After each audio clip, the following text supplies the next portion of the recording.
Welcome to the Family Life Blended podcast. I'm Ron Deal. We help blended families and those who love them pursue the relationships that matter most. It's June, Father's Day. Hey, I'm a father. I like June. It's Father's Day is just around the corner, and today we're telling a stepfatherhood story that really needs to be told. So I'm glad that you're with us. Before we jump into that, our donor premium gift this month is my book, The Smart Stepdad. That is the best-selling book on that subject, and it's yours for a gift of any amount to Family Life Blended. It's our way of saying thank you for partnering with us. We can't do this without you. Family Life and Family Life Blended are donor-supported ministries, so we appreciate any gift that you might be able to give. And let me just say again, this is an exclusive to Family Life Blended listeners and viewers, so make sure you use the link in our show notes. Joining me in the Family Life Blended studio today, we're here in Little Rock, is Marshall West. Man, thanks for being with me. Yeah, it's good to be here. I appreciate you joining me today. Marshall is associate pastor at the Summit Church here in Little Rock. How long have you been on staff? Almost 4 years. Okay. We moved here in the middle of the pandemic, middle of 2020. Well, that was just fun time to move. We had to meet people twice, so we met people the first time, with face mask, and then we met them again without face mask. So yeah, you probably couldn't recognize them just from the little thing from the eyes. My joke I always made was, I never thought, like, how did bank robbers get away with it? Things like that. Yeah. But you live in that world long enough, and you really don't recognize people. That's right. With the mask on. Anyway, so who is that masked man, right? Yes. Oh, do you even know what I'm talking about? What I'm referencing? You're a little younger than me. I'm talking about the Lone Ranger. See, I just aged myself. You had no idea. No idea. Some of our listeners will know. Some of them will not. It's okay. Either way, Lone Ranger. Look him up. He was kind of cool. I know what you're talking about. Okay. Yeah. That's good. That's all I got. All right. Did you grow up in Little Rock or in Arkansas? I did not. So I grew up in Jackson, Mississippi. Okay. You ever been? I have been through Jackson on the way to the beach. Everybody says. That's right. I grew up in Jackson, Mississippi, and then we spent some time. Well, after I got married, we lived in Atlanta for a little bit, and then we back in Mississippi, and then ultimately here. So. Cool. Well, we look forward to hearing more of your story. Let me just back up for our audience and let you in on something. Our conversation today is part of the Growing Up Blended series, in which we invite someone to look back on their childhood and reflect on growing up in a stepfamily. What you and I, the listeners, get from this is insight and some perspective about what it's like to be a kid, to be a child growing up in a stepfamily, and on family dynamics. So if you like what you hear, I want you to know there are multiple previous episodes of the Growing Up Blended conversation that's a part of our podcast. So just scroll back through our list. We've got well over 100 podcast episodes available now, and a number of them will have the subtitle Growing Up Blended. So just take a look. And I think if you listen to a number of those conversations, I think you'll discover you really get some good insight into your kids, stepchildren, what's going on with children as they move back and forth between homes. So that's what we're doing here today. You grew up in a blended family. I did. Do you mind just back up a little bit? What happened that brought about that blended family for you? Okay. So my mom and dad were never married. Okay. And so it was just me and my mom growing up. Mm-hmm. And when I was 11, 12-ish, through church, my mom met who would eventually become my stepdad.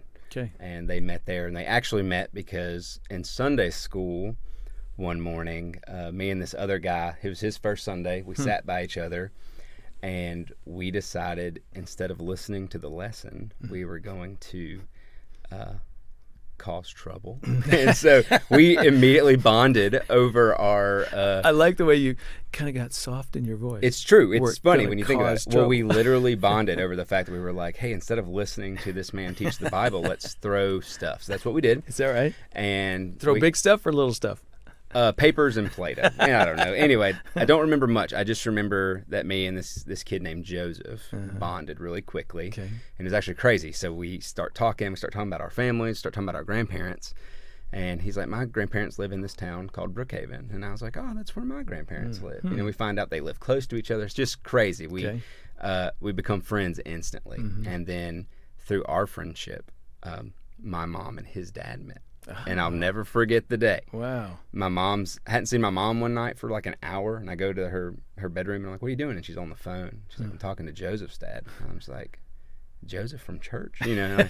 Anyway. The guy I got in trouble with? Yeah. So it's crazy. Maybe you didn't There's get in trouble. tons of, we got in trouble. Okay. But tons of details in all of it. But the Lord brought us together, and even cool that our families were from the same town. Oh, wow. You know, so when we ended up Thanksgivings and Christmases and stuff like that were super easy. Okay. Same Dude, town. okay. Oh, super cool. We're going to come back and pick up that story at that point. I want to back up a little bit. So for 10 or 11 years, Mom was single. Yes. Okay. And what was life like for you growing up? Yeah. Single parent home. Yeah. A little different. So my dad was still around-ish. So my dad, it's a crazy story. So my dad was married to another lady. Okay. And my mom was not a believer, and so I came to the picture, and then so my dad was kind of living two separate lives a little bit. So he had this life over here, and then he would come and see me sometimes, but he didn't live with us. I thought it was normal, but he coached my baseball team, but then he would leave, you know. And again, I just thought, I didn't think much of it, because when you just grow up with it, you don't realize. So it's kind of a weird thing, but at the same time, it was just me and my mom, you know. So didn't know any of my dad's family. So I grew up just my mom, just her family. So Christmas was just her family. Thanksgiving was just her family. Didn't know anything, you know, different. So my dad was sort of there, but not really. So it was just me and my mom. Yeah. So, do you remember looking back having longings for more time with Dad, or it was cool the way it was? Both. Okay. As I got a little older, you know, I started realizing like this. My next door neighbors, their dad's always there, right? Like he goes to baseball games and comes home. Or I remember specifically like on Christmas mornings having to wait to do presents until my dad got there, and not really realizing like, well, where has he been? What is this? You know, I just didn't understand it. And at the same, you know, when you just grow up in one context, you don't realize that's right. This isn't. But as I was getting older, yes, the longing was starting to come out more. Like, hey, I need. Do you mind older? What age would that be? Probably 9, 10. I think is when I started really desiring, like, maybe even a little younger. I remember like when my dad would show up, I would be like, let's go outside and throw the ball. You know, things like that. And he would do that. You know, he wasn't like he was a bad guy. Like, he would do those things. But then he would leave. Sure. So the things as I got older that I really noticed was like he wasn't there for dinner, you know, and he wasn't there for all the other things. So a lot of things. You know, again, when you grow up in it, you don't think about it. But as I'm older and as I'm a dad now, I think, oh, my dad will.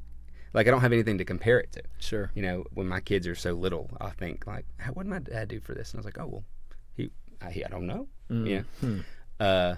But I know we'll get into all this, but the Lord is so good. Yeah. Right? And ultimately, He gave me a dad and my stepdad, and ultimately, He's a good father, too. But, you know, I know we'll get into all that. Yeah, no, it's, and that's really part of it.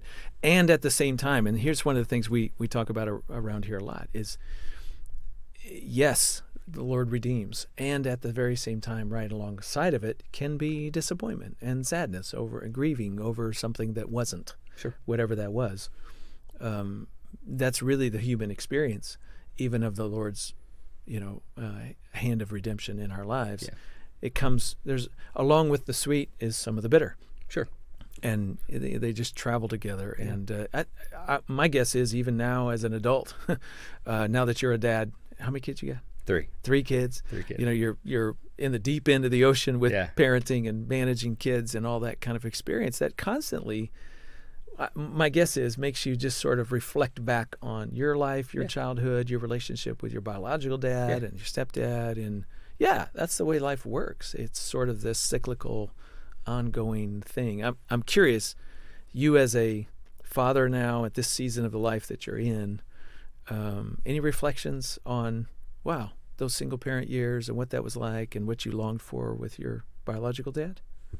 Yeah. You mean? Yeah, just wondering if life's teaching you anything now, even about how things were, that maybe you just didn't know as a kid. I think just the importance of being there for all of it, right? Like bath time. You know, when I give like my kids a bath, or my son watching me shave. Yeah. You know, he's just so fascinated by it. You know, it's just little things that I'm just like, these little moments matter. And, you know, praying at the table. Yeah. And all these just little things that are so important. Just me as the man of the house and just their dad, just pointing them to Christ. And I always go back and I'm like, I wish I'd have had that. I'm thankful, again, how the Lord directed my life to give me all that eventually. But it's good. Like, it's huge, man. Like, this the father role in the home. Yes. It's just one of those things you just, again, when you grow up without it, you don't necessarily think much about it, but it is a big, big deal. And that's one of the things I just want to say to our listeners and viewers is, you know, one of the cool things that God gives us an opportunity to do is to be the change agent in the generations. That's right. That we get to do better than maybe was done for us. And we get to turn the corner so the next generation gets to experience something in a more positive way. So that's right. Good for you. Kudos. Well, that's one thing I do with my kids is I want to be there for everything. Uh-huh. You know, like, because my dad wasn't, I'm like, well, I'm going to be at all the, try to be there for all the things. Absolutely. Absolutely. Good for you. So mom meets this guy because you and Joseph came up with a fun idea. I'm curious, when you were telling the story just a minute ago and mom was on the phone with Joseph's dad, do you remember how you felt in that moment? Was it a little startling or were you like super excited? It was all of the feelings, right? So, again, I was kind of getting to that age of, I have a dad, y'all aren't together, like, I feel like you should be. I knew there was another lady in his life. I didn't at that time know they were married. I was still young, so that was all kind of swirling in me about this time. And then I hear my mom's on the phone with this guy, and I remember also just being excited, just thinking like, oh, you're talking to Joseph's dad, you know, like if they become a thing, I get this guy. So I'm a only child, right? Yes. So, and it was a lot of emotions at once, right? I'm like, what about this man? What about this man? Right? You know, that, and then what comes with him, this other, and he had another son too. So it's like, okay, I get two brothers. Yeah. I mean, it's just crazy. There's so many, it's funny, you know, no one's ever really asked me that question, but I specifically, vividly remember the moment, all of it. I remember what my mom was doing, how she was sitting, like how her expressions just when she was talking to this man named Joe. Okay. And what a generic name, right? Yeah. No, his name's Joseph, but he goes by Joe. But anyway, it just a lot of emotions. Ultimately, I walked away like awesome. Yeah. You know, because I think my mom she was happy, right? And I was like, oh, mom's happy. And I don't know. It was a weird time. I was young, still figuring it out. Sure. If I would have been 13, I don't know. I might have handled it different. I might have gone and been like, bye, Joe. Let's talk. I don't know. Right. But so I'm hearing a little confusion because you have this swirl of emotions. Yeah, that's right. And it's hard to sort through all that stuff. By the way, it's hard for us 57-year-olds to sort through all that kind of emotional stuff, let alone to be 9 or 10 trying to figure it out. So there's that going on, and there's excitement. Yeah. And you see mom's happy. Yeah. So. Can't tell you how many times I've heard kids say, but I saw a smile on my mom's face or my dad's face. Yeah. It just was like, this is good for them. And you're so invested, every kid is invested in their parents' well-being. That's right. And you can't help be drawn to something that makes them feel good. And sometimes that cuts two directions for kids, by the way. I'm wondering about you. Excited for mom? Was there ever a time where you kind of felt a little torn about, not this makes mom smile, but more like I lost my mom or I lost a part of my mom? Was there any of that? Or was there, wow, this is a big adjustment for me? Or was it just all sort of... in their dating? Yeah, at any point in the process. No. Okay. No. I never felt that way. I never felt like I'm losing some of my mom. And maybe she may go back and be like, you don't remember when I don't, but I do not vividly remember or specifically remember a moment feeling that way. I was just super excited just seeing her be so happy. And even so there's a lot of depth to Joe's story, and how the Lord brought that together, and it's seeing him happy and seeing his sons be. I mean, it was just this beautiful moment. Everybody was just so happy, and it was the Lord, right? Yeah. The Lord and His goodness brought us all together. And I always tell people, I think, like when Jesus is talking to His disciples and He says, "Who do people say I am?" And they're like, "Well, Elijah." And I know this may sound silly, but the Lord has many facets to who He is, right? Yes. Good, holy, Yes. Father, friend.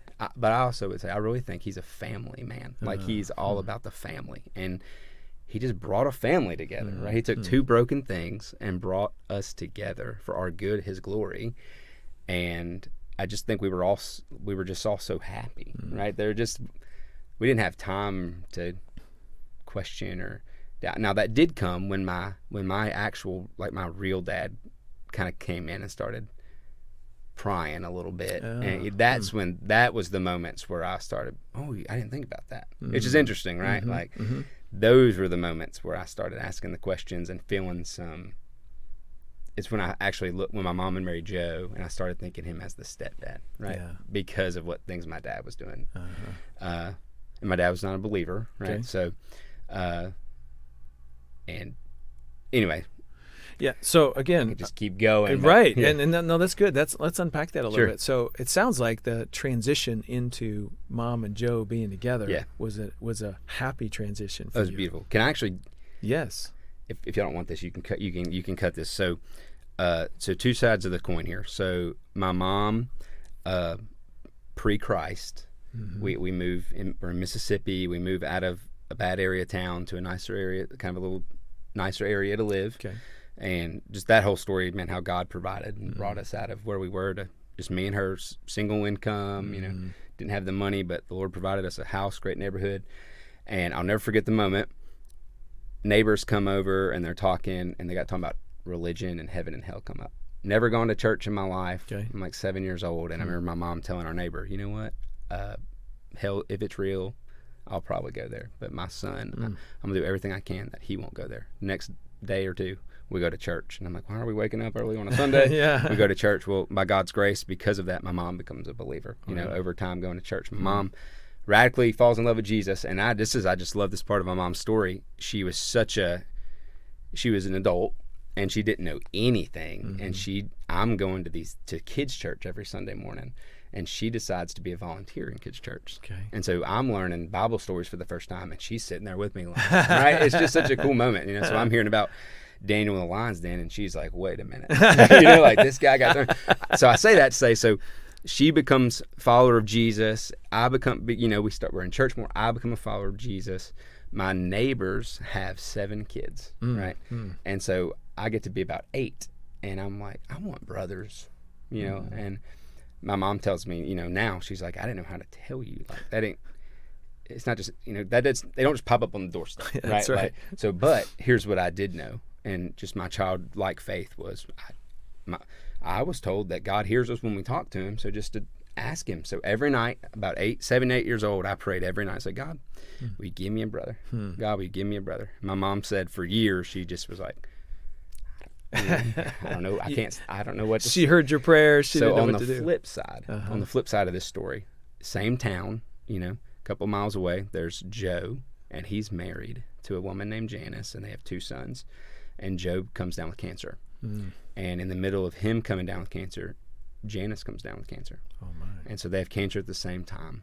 And this is a horrible, so both of those boys see the effects of all that, and Janice passes away. And Joe gets better. And so they watch their mom pass away, and he's just kind of in a state of depression. And Wow. As he's kind of coming out of that, specifically one night, he ended up watching a sermon on TV one night, and the preacher was talking about, like, just ask God for what you need, what you want. He hears you, and so he says his story, and he's like, I remember specifically saying, "God, I need a mom for my boys. Like, I need a mom for my boys." And he's like, and if I could just be honest with you, I'd love her to have blonde hair, and I'd love her to have a strong personality. And, and what's funny, it's my mom to the T. It's just her. And it's just so cool. So he's asking all this, and I'm over here asking for brothers, right? And then the Lord takes these 2 broken things, Man.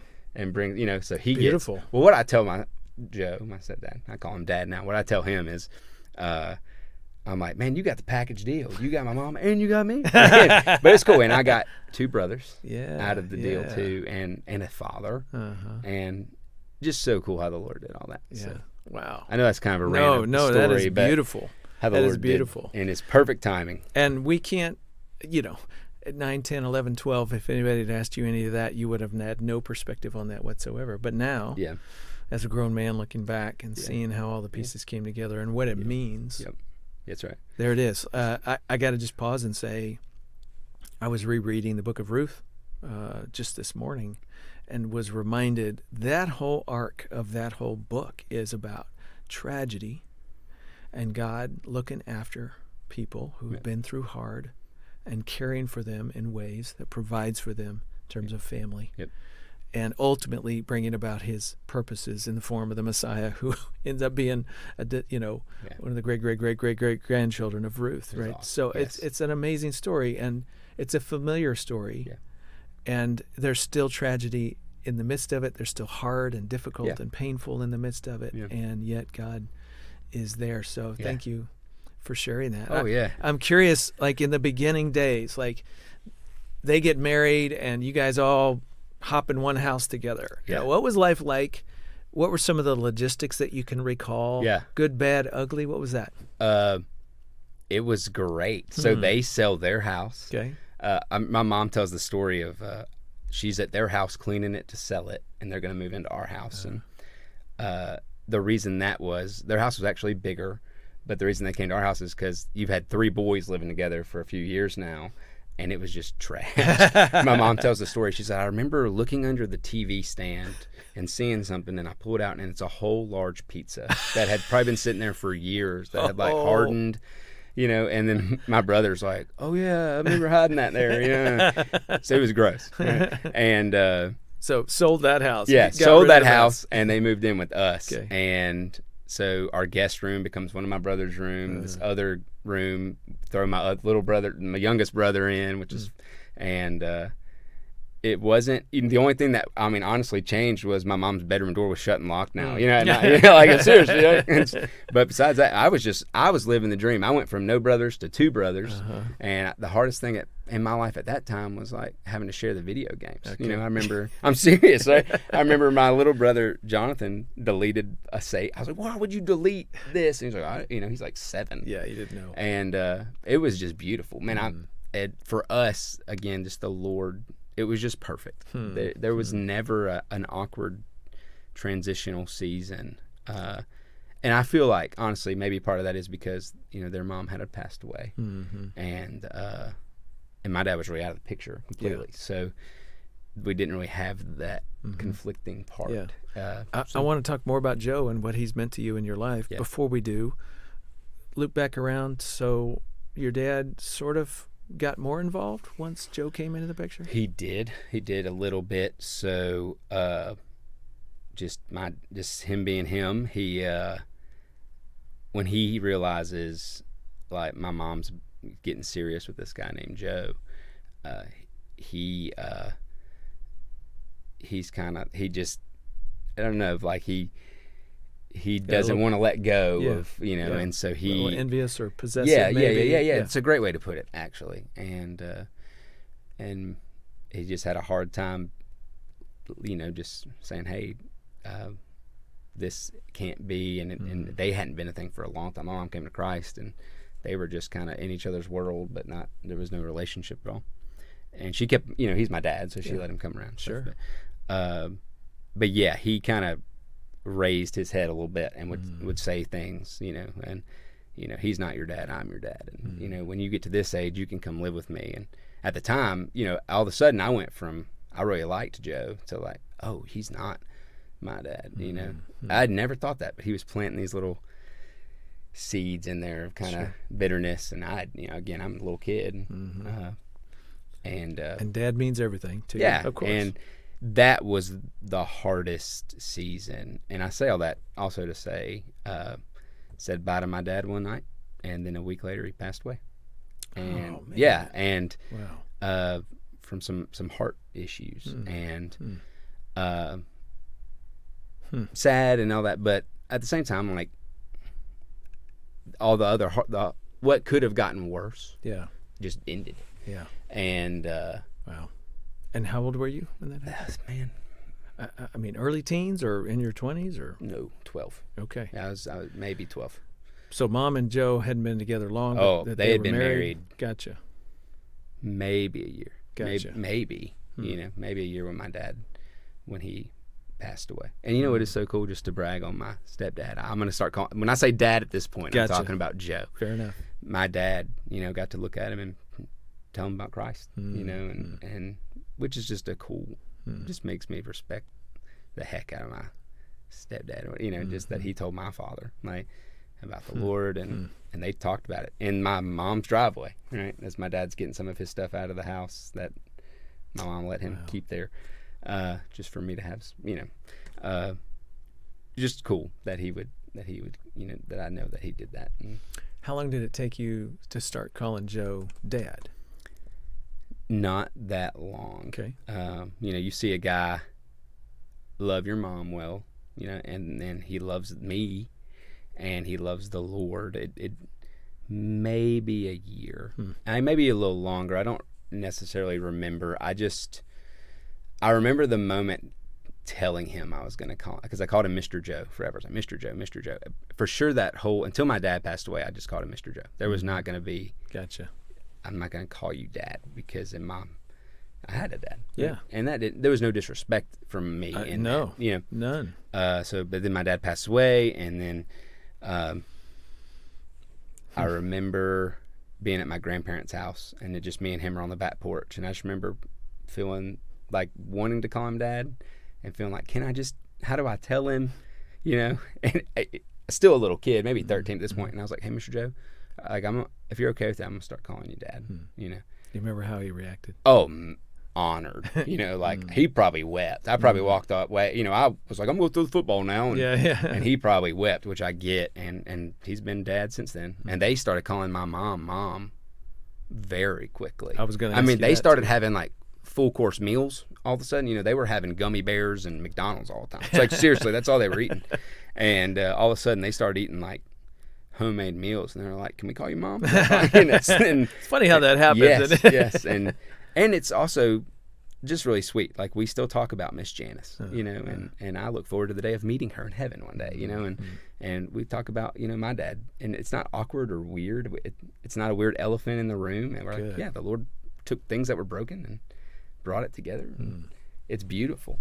Sounds like you and your stepbrothers, call them brothers. Brothers. You guys hit it off fast. And Great. If they were sitting here and I was talking to them and you weren't in the room, and they just, they would both say I'm their favorite brother. If that's what that's where I was going. That's exactly what I was going. Yes, I love them. Would they say they had to work into that brother relationship with you, into the mom relationship with your mom, or would they say, yeah, it took a little while, but boy, it happened quick? It happened incredibly quick, especially for my youngest brother, Jonathan. He was like a baby. He was 7 years old. So my parents were dating when I think he turned 8. He might have turned 7, might have turned 8, I don't remember. And I remember my mom being a big part of his birthday party, and they hadn't even gotten married yet. And he was in such desperate wanting a mother, right? I don't even think they were married yet. He was like, hey, mom. So no, it wasn't hard for her. And for my brother, Joseph, so that's why he goes by Joe, right? Because there's another Joseph,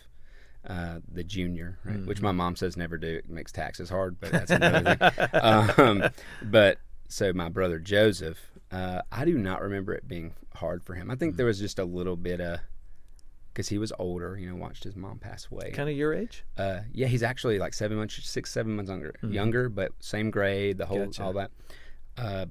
So maybe a little harder for him, but I don't remember it being anything. Yeah, sounds kind of like you. There was a year there. Your dad was still alive. Things changed a little bit. Your relationship with him developed and deepened. And I know they were calling her mom way before I was calling him Dad. But I do remember once that happened, it just completed it. It was like, hey, Dad, you're my dad. Cool. So my little commentary to our viewers and listeners is, we have written prolifically about this topic. What do kids call parents, step-parents? What do step-parents call their children? And, the right answer is there is no right answer. The right answer is the one that you co-create with children and adults, and you decide together what feels right. But everything, Marshall, that you've been telling us is a good illustration of that. There are other factors, especially in a child's heart and mind, that come into play for them. Sometimes those are significant, sometimes they're not. The younger the child, like your younger brother, the more easily they kind of move towards momness or dadness in terms of labels. So you let a child have their own pace with all of that. You let them find their comfort. And so if it's Mr. Joe for a season, then let it be Mr. Joe. And it might just stay Mr. Joe for some kids. And that's okay too, right? You don't have to reach Mecca with dad. You don't have to, that's not the point. The point is relationship, not a label. Yeah. And so labels often reflect relationship, but you're less worried about the label and more interested in that's just. That's good. And I think even when I called him Mr. Joe, he had all my respect and honor as a father figure. You know what I mean? There was no, like, just because I'm not calling you, like, I mean, if he told me to do something, I was like, yes, sir. Like, you married my mother, right? Like, I walked my mom down the aisle, by the way. Like, it was a big, like, for her, it was like, I want you to be the one, like, so it was a cool moment, which as a kid, I was like, okay, Now I'm like, what a cool thing to do. But it's kind of like from that moment, I viewed him in that regard. What role, through and through, has Joe played in your life? Oh, he's been huge. Just the dad I didn't have. Once he was there, he was there. I've learned so much from him. He's awesome. He's a great guy. And, I mean, you name it, like, it was also just such a pivotal time in my life when he came in. I was still a kid-ish, kind of becoming that young teenager, and just watching how he loved my mom was a big deal. Watching opening the door for her. I remember, like, so it's funny, they celebrated, I don't get this wrong, 23 years just like last week. And what's funny is they both forgot it was their anniversary. Oh, they both did. Yeah, my mom was like, did you know? And I was like, I forgot. Because honestly, it feels like we've just been family forever. Like, when people hear it for the first time, they're like, oh, I have all these questions. I'm like, I forget that this hasn't been a thing forever, right? And but man, Joe's just dad. He has been dad to me. He came to all my anything I did. He was there and immediately treated me like a son. And just to his credit, so Miss Janice's family was still a big part of our life, right? So I remember the tension of that moment. And so I'm kind of going on a rabbit trail here, but I remember it's okay.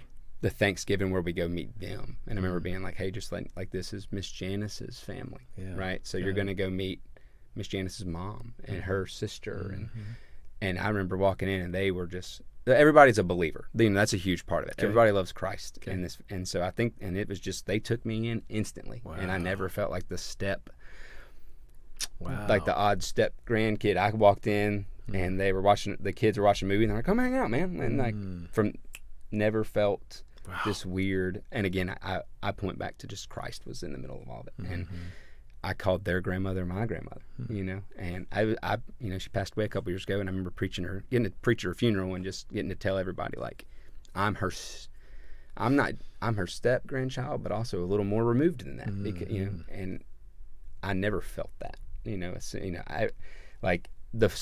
what's funny. It's just funny to talk about it. The first Christmas, my parents aren't married yet, but I'm there as a, and she gives all the grandkids a little bit of money, and she gives me the same amount. And I'm like, what's up? I look at Joseph and Johnny. I'm like, did y'all get $100? We didn't get $100, but and every year after that, I got everything the other kids got. I never, from the moment I stepped in, or my mom and I stepped in, we never felt the awkward tension of step, or it's just, we're family, which is such a picture of the kingdom, Absolutely, and just such a big deal because.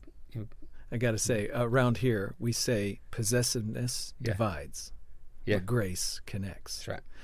Possessiveness is what you experienced a little of in your dad when he kind of felt like he was maybe his place in your life was being threatened or something, and he kind of felt like he had to say something to you about who he was. Yeah.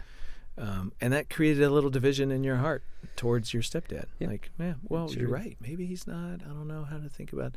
And that's what it does. But grace is who Jesus was. He was always welcoming the outsider in. That's right. Man, what an amazing thing that your grandparents did that. Oh, man.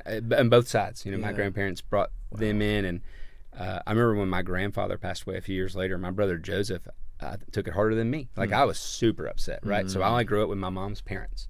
So, like, that's all I knew. Yeah. And I was devastated. My brother Joseph, who only knew our grandfather for 3 years, I mean, he took it Hard. You know, like, and it's just cool. Not the passing away part, but just the fact that he bonded so quickly. And there was just that kindred in all of it. And it's just the Lord. I just always point back to the Lord and how the Lord did it. And one thing I know this might be helpful for people is, and maybe this was I've never asked my parents. I've never thought about it until this moment. But we lived, so my dad sold his house, moved in with me and my mom. Okay. And we lived there maybe a year. And then they sold that house and we moved into another house. And I think that was also helpful because it felt like this is our home. Yes. You know, because up until that moment, I think even I would refer to that as like, well, this is my house. Not meaning anything by it, but it was just, I grew up here and y'all joined the party. That's right. And that's fine. But there's something happened. Yeah. When a little more of your and mine became ours. That's right. And when we uprooted from there and moved right down the street, you know, but it was our home, right? It was our home. And that was a big deal for us too. And they're still there. I was actually saying to my wife the other day, we were leaving my parents' house, and I was like, you know, the day we move, I'm gonna be really sad about this because this is our house, right? Like, this is the house that the Lord brought us close and made us family and all. But anyway, I don't know if that's a thing, right? Like, maybe there's something psychological to that. Oh, there is. Yeah. You know, just the fact that you language it differently creates this different climate for everybody that you're just talking about. Well, I'm wondering, I imagine you got a bunch of Joe stories. So many. Is there one that just sort of captures what he's meant to you? Yeah, I've got so many. Didn't think of one specifically. Sorry, this is on the cuff. I wasn't. Yeah. So I did. This is the one that's just coming to my mind first, and I'll probably be mad because I'll get in the car in a minute and be like, why didn't I say this one? This one's better and it's funnier. And just the one I just remember probably the most when I got into high school. I had some friends that were older than me that were really big in theater and did big plays and stuff. And they're like, you'd be really good at this. You try it out. So I did it, and I got a lead role in a play and as a freshman, and I was nervous and all the things that come with that or whatever. And I just remember we had like 4 or 5 shows over a course of like a week. The point is, I didn't know until afterwards that Joe, he came to every one. Wow. And all of them, it's a high school production. You know what I mean? Like, one's good enough. Yeah. And 2 would be fantastic. Yeah, I mean, wow. And you're paying money, right? Yeah. You're paying, I don't know how much back then, but $10 something. But, you know, $10 5 times. You spent $50 and you came to every single show. And I didn't know that. My mom told me. I don't even know if me and Joe have ever even talked about it. That was awesome. You know, that was really cool. Like, you know, you could have come to one, but you came to all of them by himself. You know, it just, he was proud of me. You know? That's a cool thing. So I assume he'll be listening to this. So thanks, Natalie. Thanks. On behalf of Marshall, thanks, Joe. Yeah. And sorry, I'm sure he's like, why didn't you tell him this? I don't know. In the moment. Did you tell him how strong I was? And good looking and all those things. That's right. And humble. And he's great. He's awesome. You know, one of the things we talk about around here is how when step-parents go the extra mile. Yeah.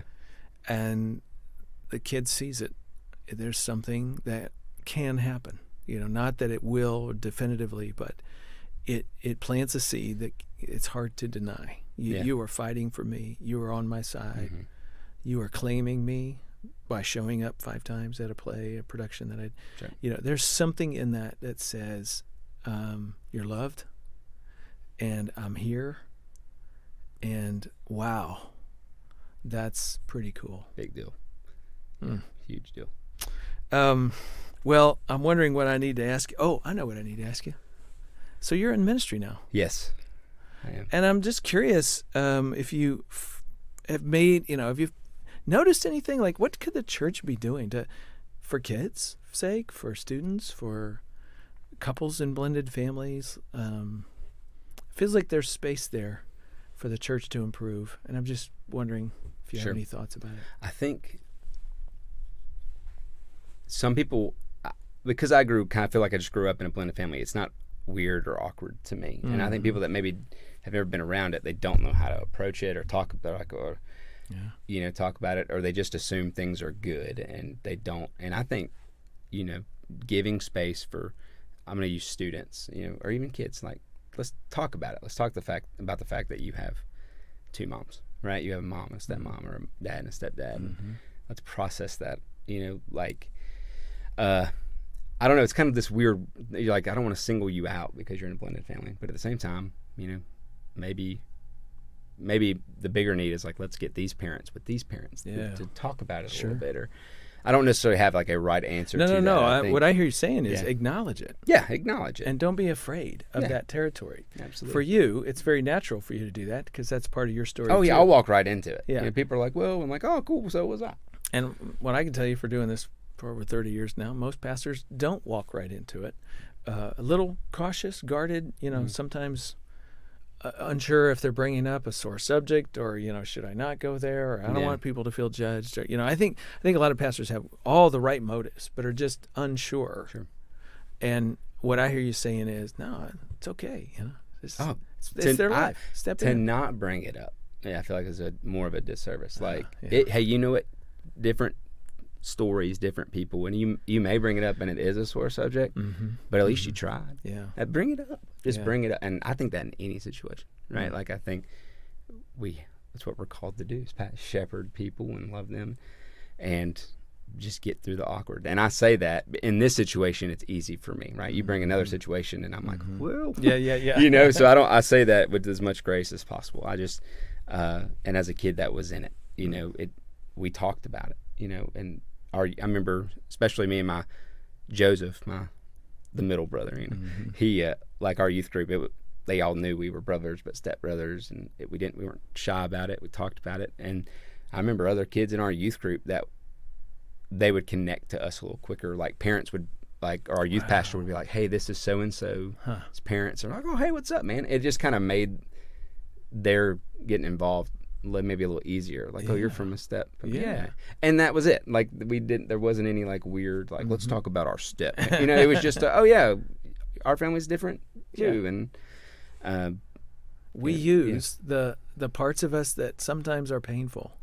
When we use those and in connecting with other people, it actually builds bridges. That's right. Rather than marginalizing. I'm just connecting a couple of dots here as you're talking about this ministry. And I'm thinking about your dad and your grandparents, step-grandparents, just extending their invite. You're with us. You're a part of us. Yeah. And how powerful that can be. It's the same thing that the church does when we acknowledge, when we step in, and then move on. Like, life goes on. Like, it's not a big deal. But it's a bridge to a connection and belonging. Yeah.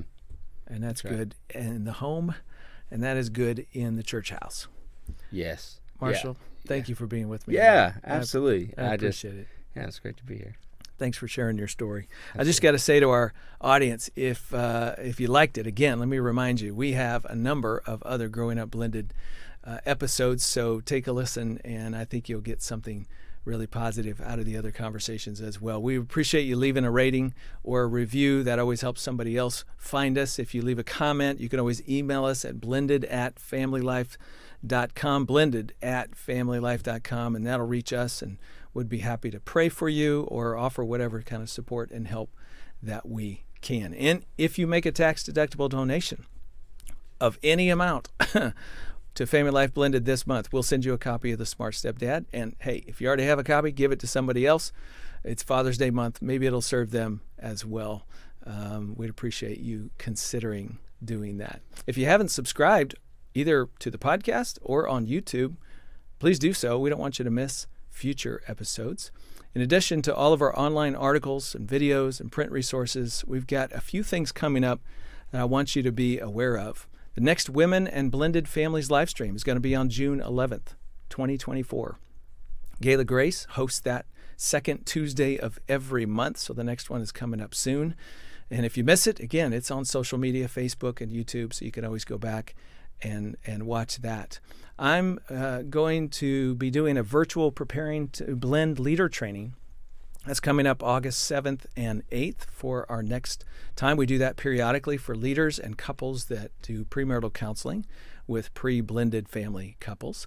I'm going to be speaking in Charlotte, North Carolina in August, in Houston in November.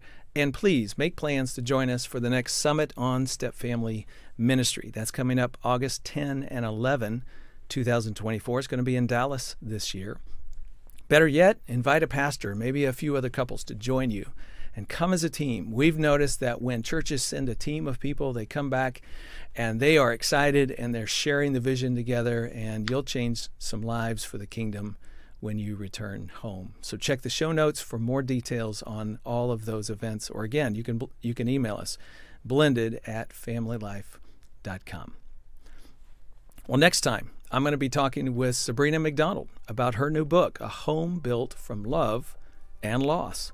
That's next time on Family Life Blended. I'm Ron Deal. Thanks for listening or watching. And thank you to our production team and donors who make this podcast possible. Family Life Blended is part of the Family Life Podcast Network, helping you pursue the relationships that matter most.